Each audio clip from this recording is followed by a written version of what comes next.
This is the Outpost RBA podcast, where we lead security teams to higher ground and new perspectives needed to secure the frontiers of enterprise, with hosts Will Robus and Stuart McIntosh. Welcome, everyone, to the Outpost RBA podcast. I'm your host, Will Robus, and my co-host, as always, is Stuart McIntosh. Hey, Stuart, how you doing today?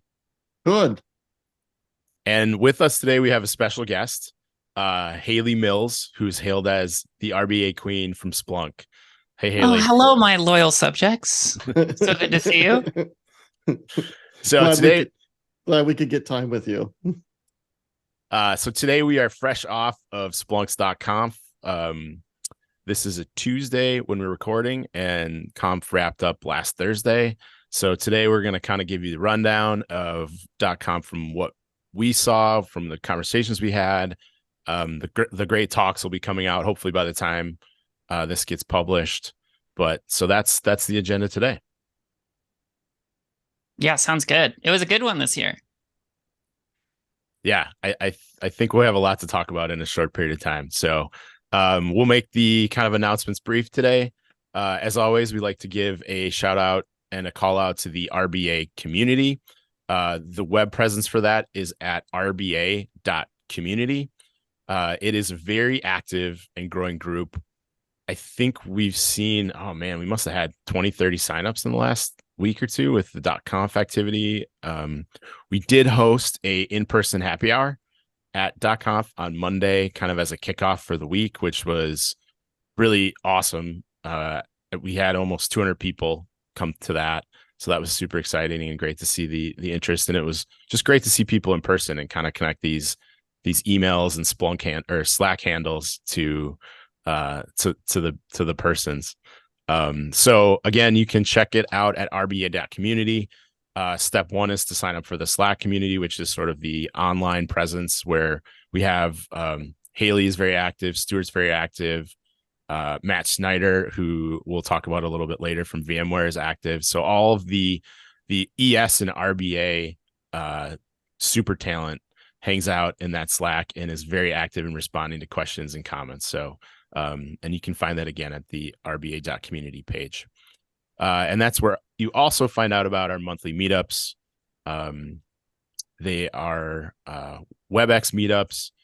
We have typically, 30, 40 people. It's really kind of aimed at maybe people newer to RBA or ES to help them get started, connect them with resources, connect them with other people kind of working on the same thing in defensive security. So it's our monthly cadence kind of meetup to, again, jump into the community, whether it's directly with other practitioners or kind of with the different Slack groups. So with that, let's jump into the conversation for today. So once again, we have Haylee Mills from Splunk. We've been working with Haylee for a number of years, even prior to Splunk. So she was one of the early adopters of risk-based alerting in ES, or a RBA OG, if you will. And then since then, she moved from a Splunk customer to Splunk on the inside. So Haylee, first of all, thank you so much for joining us. I know it's been a pleasure working with you, kind of on all these different levels. But it's always great just to chat and talk about what's going on and what comes next. So, kind of maybe just give us a little elevator pitch of what your role is at Splunk, kind of the maybe even some of the things that you've been focused on or focusing on here in the next kind of 6 months with regards to security and RBA. Yeah, cool. Thanks for having me. You two are some of my favorite people I've met since I started working in cybersecurity. I think we share a passion for people succeeding at security when it feels like security often feels like a catch up, like we're all playing catch up all the time. Yeah. So I'm a security strategist over at Splunk. So that's the team that sort of like spawned bots with Ryan Kovar and Serge, the cyber intelligence at Splunk. But really, just whoever's on the team, that there's leeway to pursue what you think is the most important project to pursue at Splunk. So it's a lot of things. We'll talk a little bit about Blue Team Academy, but that's from my previous coworker Megan. She's now in the EDU org. But yeah, I've since I arrived at Splunk, like as you said, used to be a customer, used to be an analyst, and then worked crappy alerts, became an engineer to make what I thought would be better alerts, and then realized it was difficult. And then I stumbled into Stuart's talk into 2018, and here I am today. The queen. I've been crowned at this point. Yeah. So since I arrived at Splunk, that was August of 2021. Really, I've just been trying to make the RBA experience easier to do, because so much of documentation shows you how to do it, but it isn't explaining why you're doing it and sort of in the macro picture. And security is so much content development and then analyst response. There's so many aspects to successfully deploying RBA. So that's why I built the guide, but also just lots of materials and webinars and blog posts. And it's been RBA for a while now. And I'm sure it will continue to be that, but also over the next 6 months, Blue Team Academy is one part that I'm excited about, and then going to do a revamp of SSE to make it SSE is a powerful tool, but it is a confusing tool to use. You sort of got to figure out where the buttons are to make it do what you want it to do. So I'm excited about working on that. And then there's probably other stuff I'll get roped into along the way that I'm not even sure yet.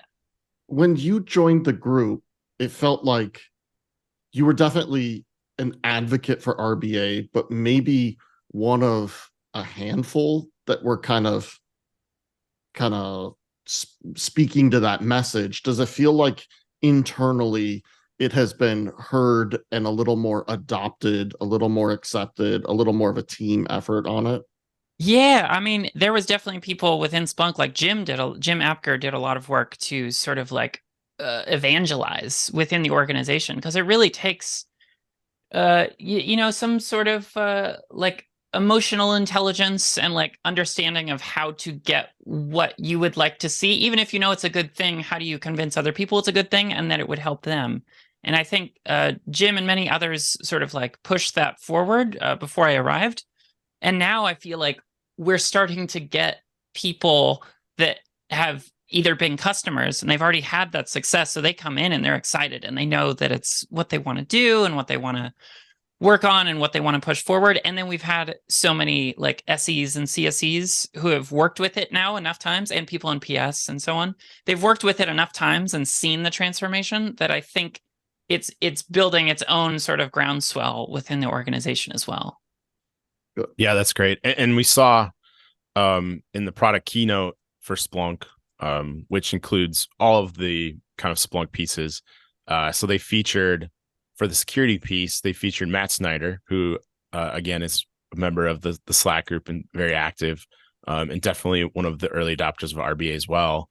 But essentially they had him on the product keynote stage doing a live demo of VMware using RBA kind of in their daily security operations. So that was, it doesn't get any more sort of validating than that, I don't think, which it was exciting for us to see.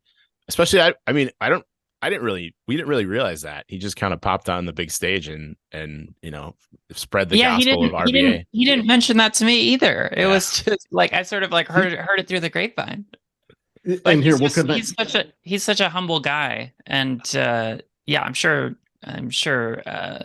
having a customer talk about it as well and seeing the success with a demo, that often makes the difference. I think that, to me, it felt like a big deal that they were highlighting not just, hey, here's a customer who was successful, but the how. It's kind of a chance, it's kind of a risk, but I also think it's that kind of vulnerability, especially in a product keynote, that helps other customers envision, oh, I can do this too. I see what they're doing. I see that this is possible. So I think I thought it was great to be able to see some of the customers up there showing how they're using ES, using RBA, using other products to be successful every day. At the happy hour, ran into Matt. Then we'll talk about the happy hour, but I ran into Matt and I was like, hey, how's your day going? He said, fine. Had a really long day of rehearsals. And I knew he was giving a talk, a .conf talk, like a breakout session. And I was like, okay. Like I didn't think twice about it. Well, it turned out he was in like hours of rehearsals for that like 5-minute section of the product keynote. It was crazy how much he had to rehearse it. Yeah, I think Kovar tracked his time for his section of the keynote, and it was 109 hours total for the sort of 5 to 10 minute section. So when I say like taking a chance, well, Splunk definitely vetted some of those chances very heavily. Gotta look good for the market analysts all the time. Yep. So should we talk about the happy hour real quick? That was, again, we were really overwhelmed with the interest and the turnout. And I mean, I had a whole bunch of conversations with everyone at sort of different levels of RBA. And there was a buzz there. I think it was a nice kickoff kind of the conference in general, but I mean, it was really cool to see in person sort of the expansiveness of the community, if you will, as well as the people from the different roles and the different organizations. I mean, big companies, smaller companies, a lot of public sector. It was a really, it was just a lot. It was a lot of activity and excitement and a lot of people working and kind of with those same goals. And really it's all about being better at security and being more proactive. And that's why RBA is so important, that we talk about, because it's so foundational. But it is just really this enabler to just be better. Yeah, I like that I had like multiple types of interactions. Just that like one was someone who's like seen my videos and so on and so forth. But then I also had like someone who wanted their CISO to talk to me because they wanted the CISO to get that sort of like angle from someone who's implemented before. And then I like purposely sought out someone who's never heard of me before and just sort of like got their angle as well. And it was such a nice mix of people. And I think you might have to be booking a bigger venue in following years. We thought like if 30 people show up, this is amazing. Like, what a great way to kind of start and see some faces. And then at 4, it was like a handful of people. And then all of a sudden, there was a line down the hallway. And we were like, uh-oh, because it was taking a little while to check people in.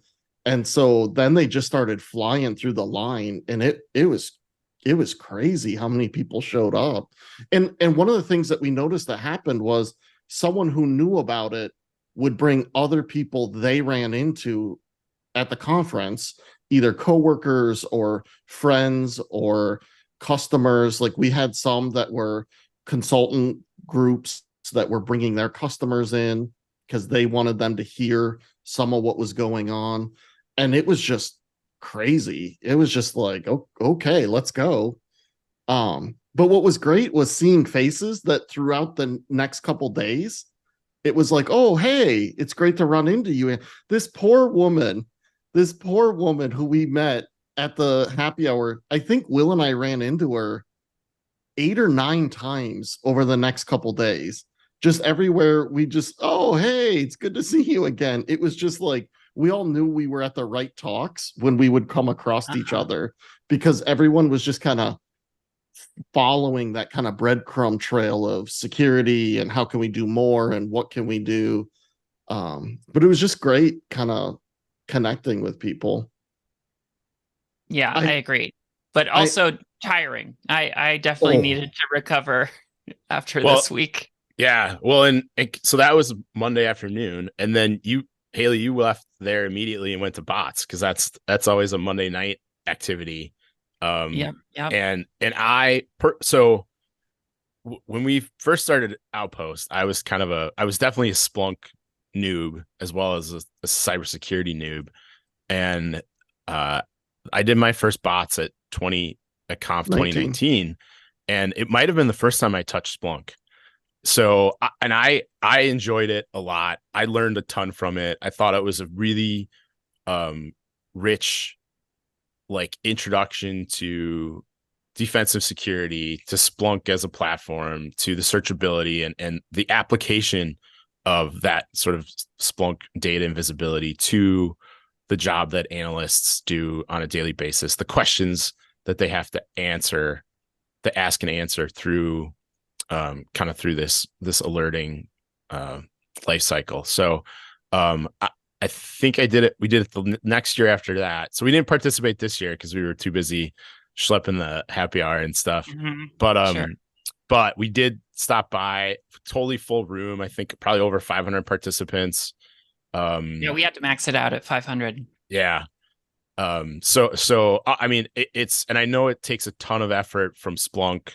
It started as a kind of a Skunkworks thing, I believe, but since then it's become way more formal, and we're trying to. So I try to spend at least a few months a year in St. Pete every year. So there's some really cool cybersecurity companies and efforts out of St. Pete, Tampa area. So we're actually going to try to do a bots at B-Sides in St. Pete this fall. But yeah, so I mean, it's kind of the yearly kickoff is at .conf, but it's a platform that gets used across the country and the world, with customers, with user groups, with things like that. So it's super, I think it's a really important asset that Splunk has. And yeah, so personally, I'm a huge fan. I think, it's hard not to like. There's not many blue team, there's lots of like very self-contained sort of small blue team things.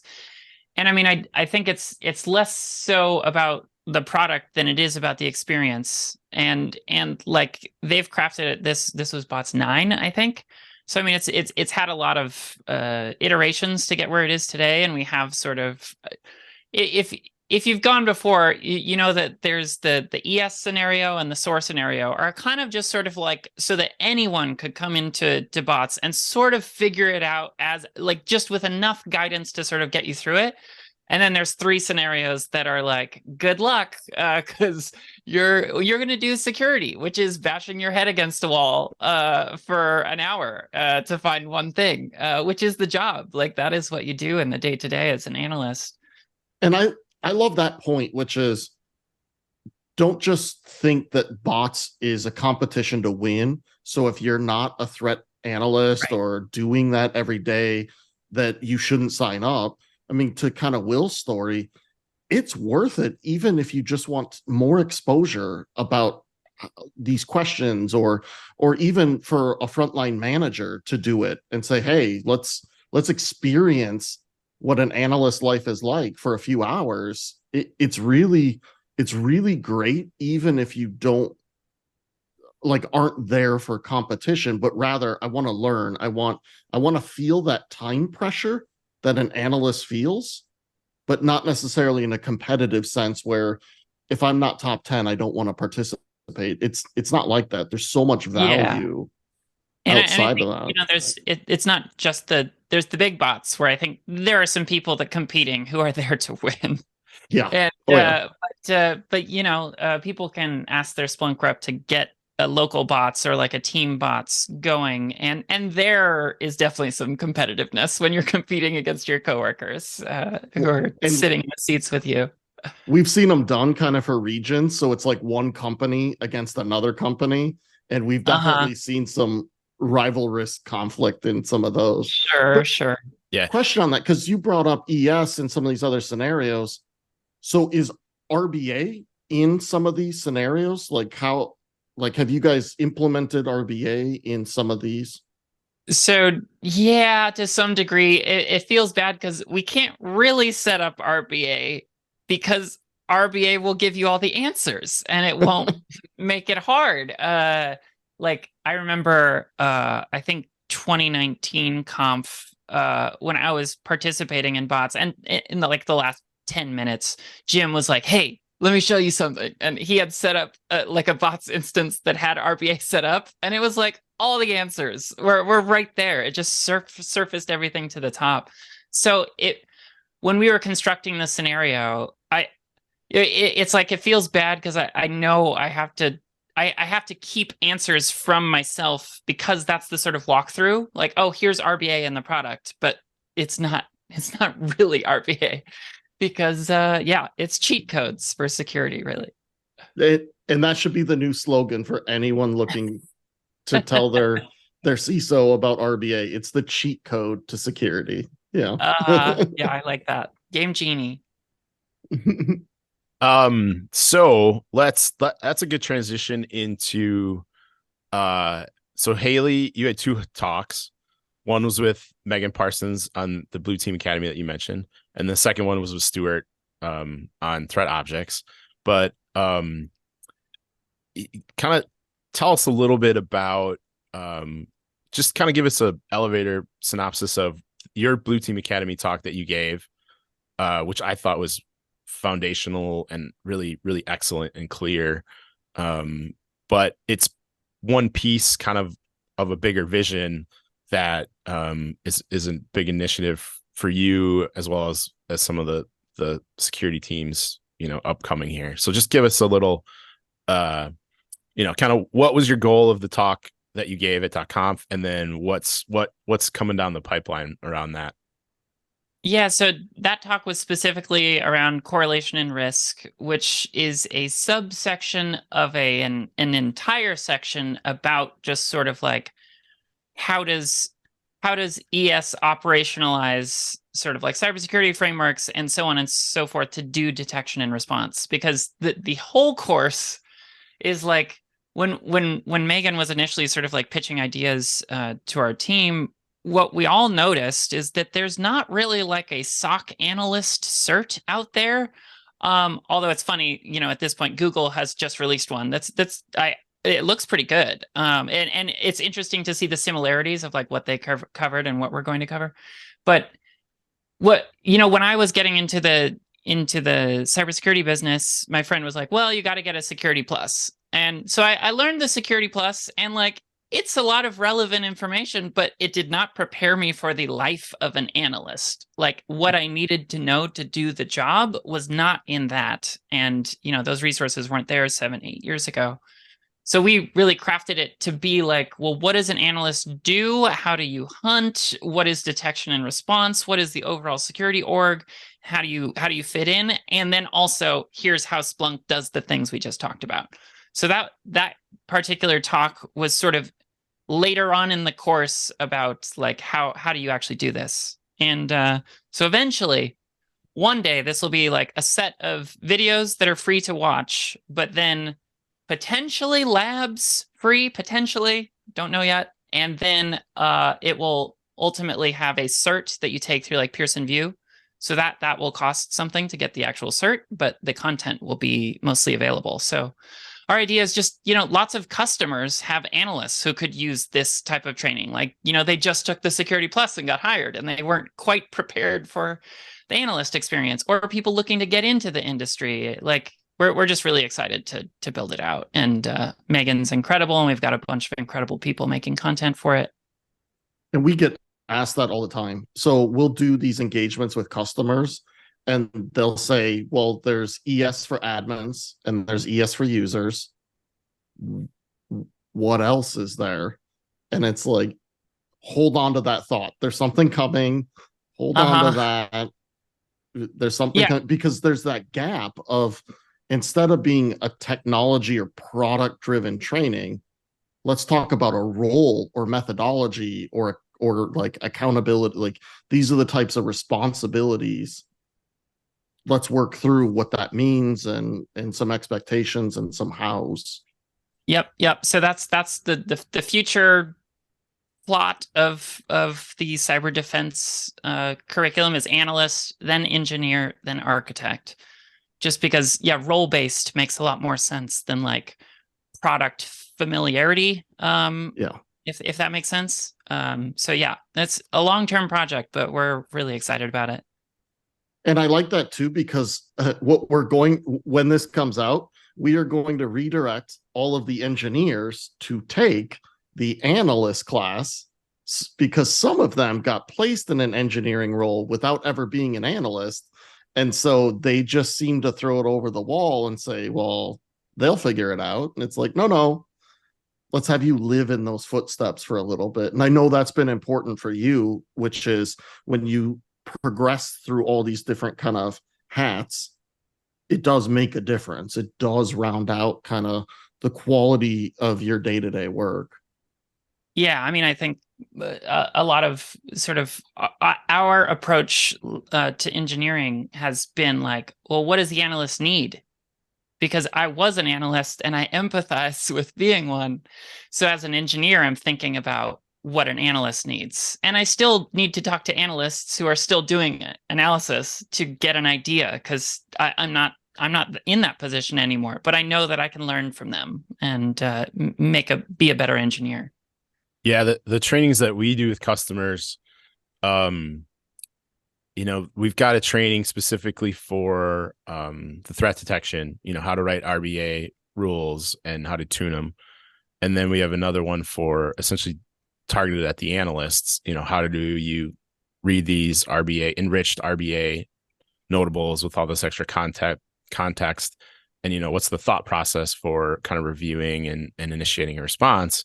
But the customers have been most successful, they put the entire security kind of teams in those trainings, right? So you see it from the analyst perspective and understand it, and then the analyst can see it from the threat detection perspective. So when they see these results or these rules, they have a little more context about, okay, this is the intent of it, and it helps them, form that mental model, if you will, of how to stitch it all together. So it's definitely worthwhile to kind of broaden that training and that familiarity, because we see it brings all these working groups who are on maybe the same larger security team, but still kind of separate in what they do and then how they deliver kind of the results that they work on. So yeah, I like when I'm on a customer call and it's like there's 8 people there, because they have multiple layers of the security operations center there, because I think it spreads that familiarity, rather than someone doing something in a silo and then trying to explain it. That sort of slow build of familiarity definitely helps. All right, so let's highlight the threat object fun talk that you and Stuart did together. Yeah. I'm so glad Stuart agreed to work with the lowly threat object. What's that for? I'm like, wait, what? Stuart, you're not using threat object? I never use it. Yeah. Well, now you do, right? Yeah. Oh, it was fun. Yeah. As it says on the can.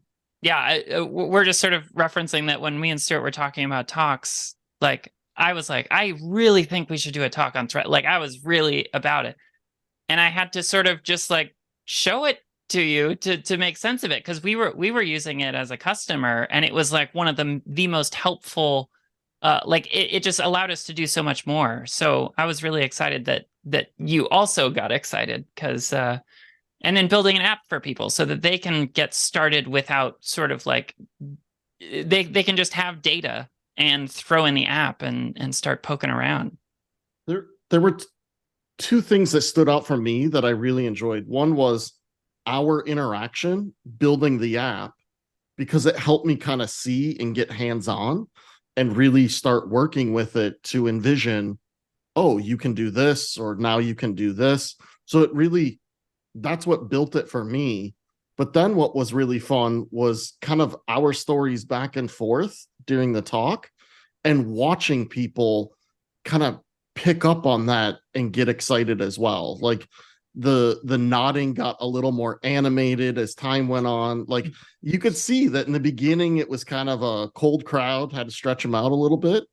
And then halfway through, I think all of a sudden some of the ideas started sinking in for them in their own environments, and watching kind of that transfer of your enthusiasm for it to me, and then from us out to all those people, was really fun to kind of be a part of. Yeah, we sort of actualized that line towards the summary of like, don't just feign enthusiasm, just get experience and you'll get enthusiasm for it. Firsthand. Yep. I can testify to that firsthand.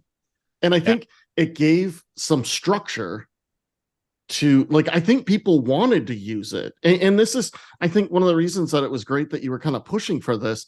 It's kind of an unspoken thing that's been hanging around a bunch of RBA work for a while, but like at best, people experiment with it. But there definitely wasn't any solid approaches about how could I use it?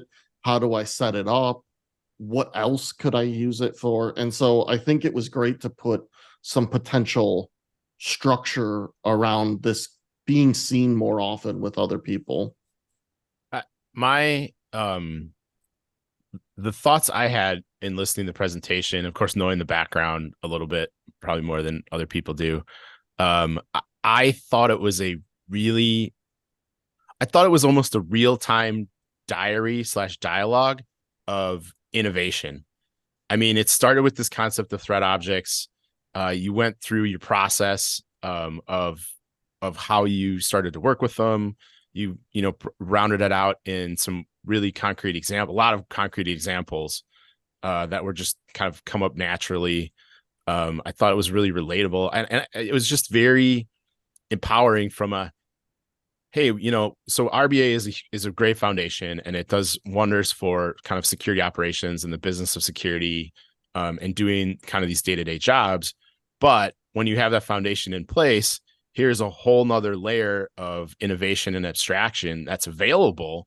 And you kind of just have to with the app and with the work that you two did, it's like, here, turn it on and see what you can see. I mean, that was the takeaway message was, hey, it's the information's there. It's all in the risk index. Just drop this in, turn it on, and see what you can see, and start pulling these threads. So I thought that was really interesting and really cool. And it speaks to a lot of the potential that Stuart and I talk about with customers about RBA. I mean, it's foundational, like we said, but you have this new asset, which is the risk index, right? You have all of these risk rules and detections feeding this risk index with, we've seen millions of events, right, of interest. However, they don't necessarily translate in alerts, but, and I've called it, people talk about data lakes all the time now, right? That's kind of all the rage and all these things. But essentially, if you have enough RBA detections, and I'm, 30, 40, right? You don't need hundreds, just need a good base. You've essentially created this really rich data lake of risk that you can threat hunt. And essentially you gave them tools to be creative and almost like spawn some ideas along those lines. And I know Stuart's given a talk in the past about, generally threat hunting the risk index, but that was kind of I started at this, wow, this is just innovation in action. And then you end with, there's a ton of potential here that you just unlocked for people, even if it's just in their minds to start. So that was my synopsis of the talk. Heck yeah, I'm glad to hear that, because when you talk about like the rich data lake, the thing, a phrasing I had used for a while was like internal threat intelligence. You're like understanding the regular ebbs and flows of your environment via threat object. And so that's how we were using it as a customer. And that's why I in a few talks, I know I've also used the phrase like threat hunting queue, which sounds like antithetical to threat hunting, because like threat hunting, you're like scoping it and doing all this stuff. But that's really what we were using it for. Like threat object gave us such interesting information about our environment. It was worth just digging into the anomalies and looking what showed up. But I think, having a talk and an app that sort of shows it just finally my enthusiasm has been channeled through a few lenses now. Because we were doing that, and there's some customers doing some wildly cool things with thread object too. But it's one of those things that, like, if you use it, and if you don't, you now know, or you can watch the talk and install the app. For sure. All right. I know. So Matt Snyder had a talk on RBA, and he released the helper app as well. He covered a ton of ground in his app has a ton of, like, I would say, kind of breadcrumb features. So little utilities and dashboards to try to string everything together when you're building out and implementing RBA. I know a talk I did not get to see was Ryan Moss from Verizon. He talked about a very cool talk. So I'm looking forward to catching that on the recordings. What was kind of broad strokes, Haylee? So his was about using analytic stories with RBA, which I think is a great use case, because sometimes you want RBA to do a specific thing, or like surface a specific thing. So if you have your, like, malware detections, which are like 50 of your correlation searches, you want to know when, like, 3 of them fire, or an X amount, or you can do meta scoring. And so it was just very cool to see a customer take a different approach from what we generally prescribe with RBA, because it does fit certain use cases very well. And is that kind of leveraging the annotation framework then? Yes. Is that kind of the key product feature, which that alone I'm excited about. We've started using it for some use case development and stuff like that. We've helped customers do Jira change tracking numbers in the annotation framework. So they actually just plug in the change ID of every time they touch the detection. But that framework is super flexible and powerful. But I think it's another one of these where they see the pre-canned security framework ones, and their mind just kind of shuts off. Like, they don't think of how to extend it to their organization. Because I've seen customers use, like, their confirmed incidents. Like, they sort of, like, understand what their confirmed incidents looks like. So now you can make, like, a mini framework that sort of demarcates activity in each one of those cycles. Yeah, so I'm super interested to kind of see some of the detail of what that talk is as well. Nice. So any other talks you want to call out or highlight, or any other kind of parts of the conference? I know there were kind of some new offerings with some more hands-on workshops and innovation labs. Of course, the vendor floor is always busy with a lot of activity. So any general observations outside of what we already talked about? Yeah, I mean, I liked as one does when working for Splunk, you have booth duty. But I sort of liked that security had its own section, because oftentimes it feels like it's sort of bleeding together a bit. And we had like a whole compass sort of section of that central floor. So I know that I enjoyed it, and I feel like every time I worked, it was like I consistently got people coming up and talking to me.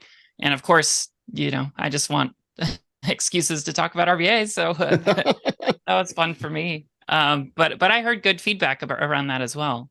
Yeah, we interacted with customers who participated in visiting those different kind of, what'd you call them, like security teams or specialties, but all those different booths. And they really enjoyed it because it was a chance to talk one-on-one with Splunkers, which sometimes is difficult, especially remote, distance. So I think just the like ad hoc in-person talking about something they care about that you guys are knowledgeable in was super powerful. Definitely. And they had those like titles above them. So there was like 14 different titles. So I think, before our security booth had like, security, and that was kind of, that was it. Yeah. But now it was like different titles drew people in for different reasons to talk about a specific thing. Right. And they were truly manned by the experts, right? So the kind of highest levels of these specialty groups, which you're right, it's hard to get to as a customer because you kind of have to go through the account team and things get escalated, and especially so it was Splunk did a great job of putting super knowledgeable people like you, Haylee, and everybody else, and all, you know, your peers and colleagues across the different groups. So that's because nobody likes booth duty, standing around, but I mean, like talking with people and engaging. But so kudos to Splunk for putting the heavy hitters out, you know, out on the front lines, and putting enough space that you could have actual conversations instead of like people like bumping shoulders, trying to have two different dialogues. Like it was great. And part of what I was seeing is this kind of commitment to sharing security, not just the product. Not like the thing that is pretty typical at stuff like this is here's this security product, here's this security product. And it's more like here's the features and the version.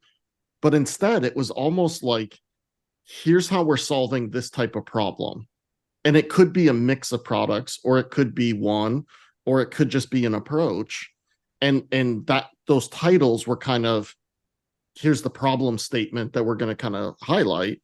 And I think that really kind of resonated with a bunch of the people we talked to.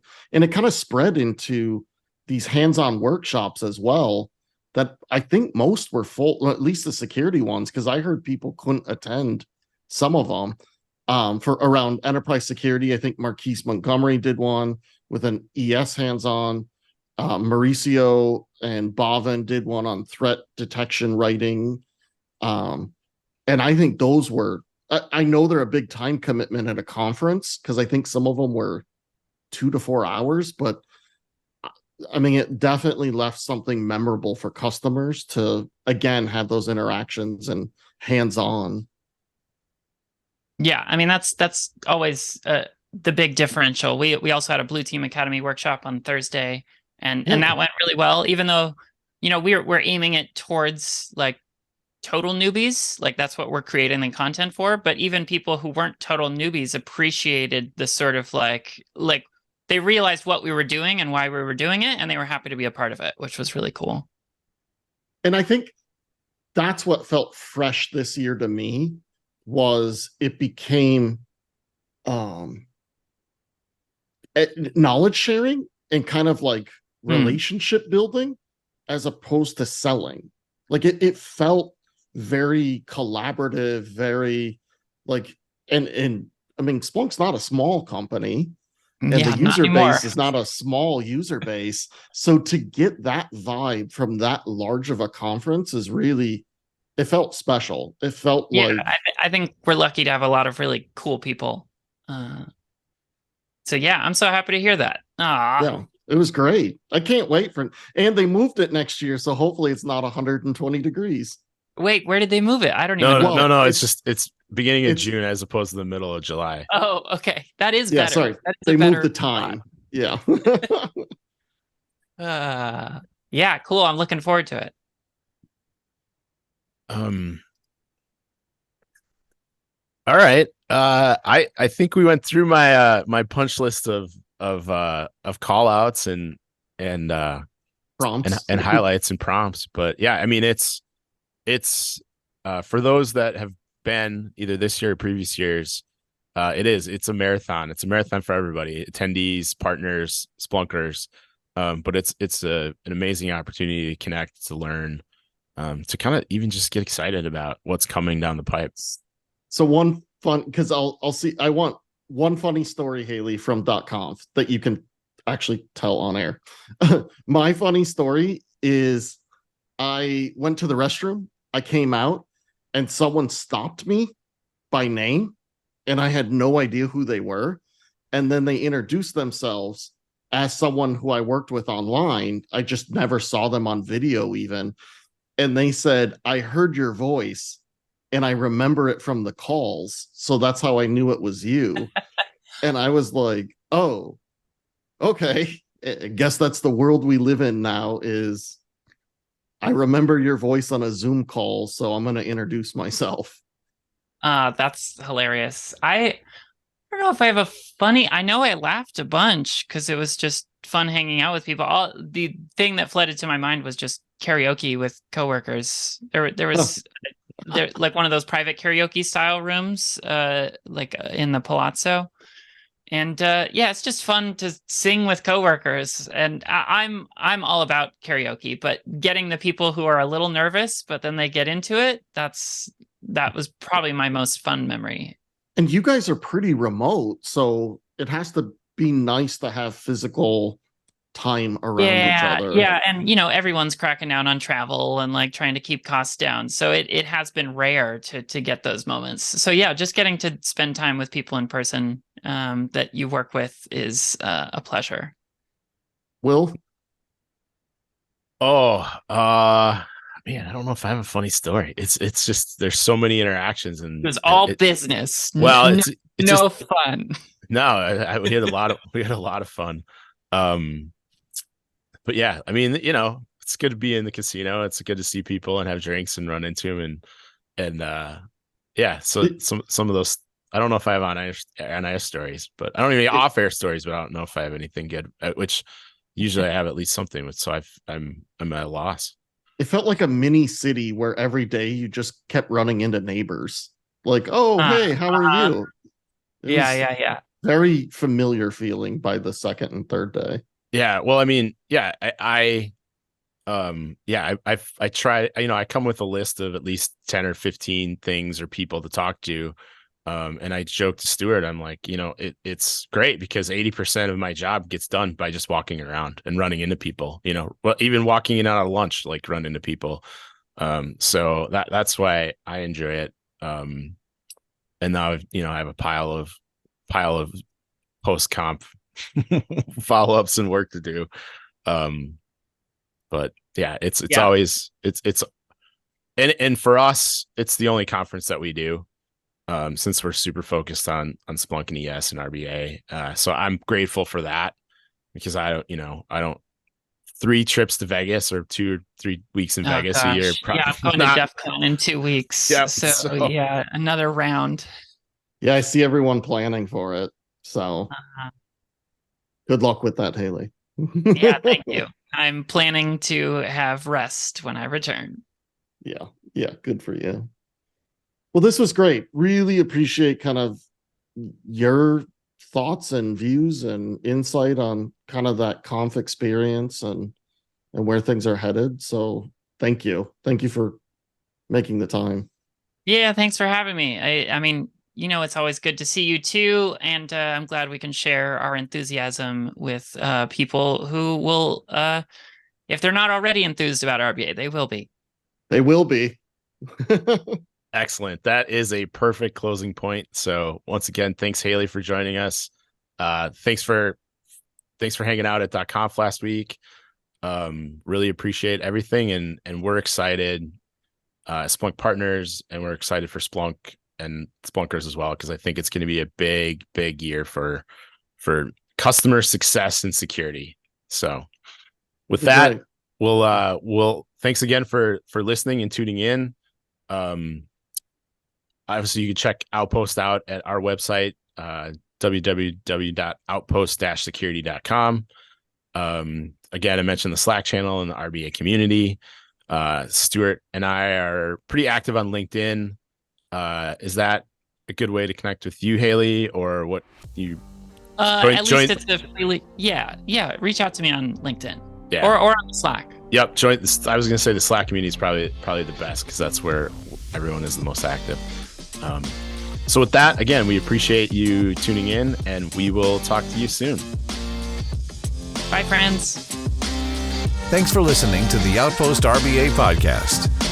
Stuart McIntosh has over 20 years of experience building and maturing security programs inside Fortune 500 companies. In 2018, he gave a talk at Splunks.conf titled "Say Goodbye to Your Big Alert Pipeline and Say Hello to Your New Risk-Based Approach," which started the rise of RBA. As the creator and architect of risk-based alerting, he pioneers security methodologies at Outpost Security, which he co-founded with Will. Will Robus has spent the last 20 years in the operations or financial C-suites at technology and security companies, focused on what drives results and successful scaling. At Outpost Security, he works with CISOs to imagine a more expansive future for their SOC, once it has a solid RBA foundation. Leave us a review on Apple Podcasts or Spotify. Share it with your security team and CISO. Connect with us on LinkedIn and contact us at outpost-security.com to lift your team out of the fog of alert confusion with RBA 0 to 1.